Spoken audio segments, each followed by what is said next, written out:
मुझा साईं अस्सलाम वालेकुम।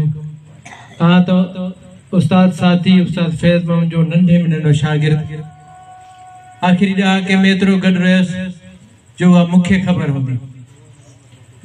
भिटाई सरकार जे बेद सां जे थिया हल हबीब सी सुमण तन सवाब नेण हेराए निंड सी खूस कयाऊं ख्वाब ओसियड़ो अज़ाब दिला तनी दूर थियो। उस्ताद फैज़ मोहम्मद जी एक सिफात लिखी हबीब तुझे हुस्न जो जलवो जनाब कंखा लिखियो न थींदो खता त केडा कठा कजन पर शबाब कंखा लिखियो न थींदो। किथे मुजम्मिल किथे मुदस्सिर किथे तू ताहा कुरान में आ खिताब पोया खिताब बियो ही खिताब कंखा लिखियो न थींदो। हबीब तुझे हुस्न जो जलवो जनाब कंखा लिखियो न थींदो। कर्म किरियल कणियों गणे तो खुदा जो मुकरर कयल फरिश्तो मगर तो ते दुरूद पढ़ण जो सवाब कंखा लिखियो न थींदो। हबीब तुझे हुस्न जो जलवो जनाब कंखा लिखियो न थींदो। खता त केडा कठा कजन पर शबाब कंखा लिखियो न थींदो।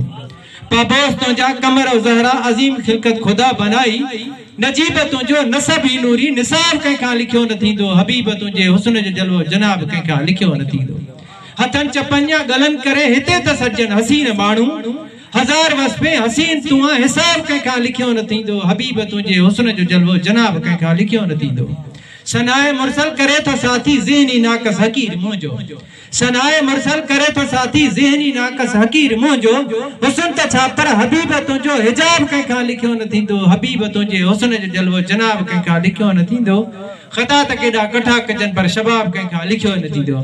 उस्ताद बी हिकिड़ी सिफ़ात लिखी त फज़ीलत पुछी तो त फलक खां पुछी ॾिस मिलियो फैज़ जंहिंखे नाले खां मोहम्मद जे पेरनि सां मस्जा मिटी थी उहा खाक अफ़ज़ल त कोन्हनि खां चेस पर तू असद होड कीने जी हलचल में आ बसर नूर जे फाथल तू दलदल में आ ए अकीदे सवाबियो को चाड़ो ही कोने हकीकत थी हासिल तार में का फजीलत पुछी तो त फलक का पुछी दिस चेस पर जन्नत जुहूर होए गिलमान ताड़ी शकर शीर नहर होए नान ताड़ी मगर होज कौसर हवाले आ का जे हुआ त हासिल थी हसनैन का फजीलत पुछी तो त फलक का पुछी दिस ये ज़ोद तकवा जो खुतबा दसी तो कई मन घड़त रुतबा दसी तो हदीस नबी का जरा तू पूछी दिस का जीवती इबादत सकलेन का फजीलत पूछी तो फलक का पूछी दिस।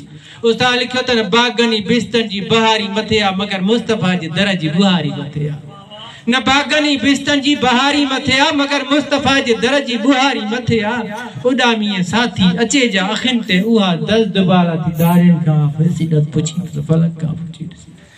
जेते हबीज मिसी मणतन सवाब नेण हेराए निंड सी खूस कयाऊं ख्वाब ओसियड़ो अज़ाब दिला तनी दूर थियो। साथी जड़ा एकड़ो चार सीटूं लिखियूं साथी तुंहिंजे विछोड़े वड विदा ॾीला ॾुखियो साथी तुंहिंजे विछोड़े वड विदा ॾीला ॾुखियो ज़ाइक़तुल मौत जो ज़ाइक़ो तो चुप में आ चखियो प्रीद जे पसण लही बदन आ बुखियो इहो अमान ला चया लोह कलम लिखियो जॾहिं न तो अंगण पेरो रखियो तॾहिं वींदा सूर संधा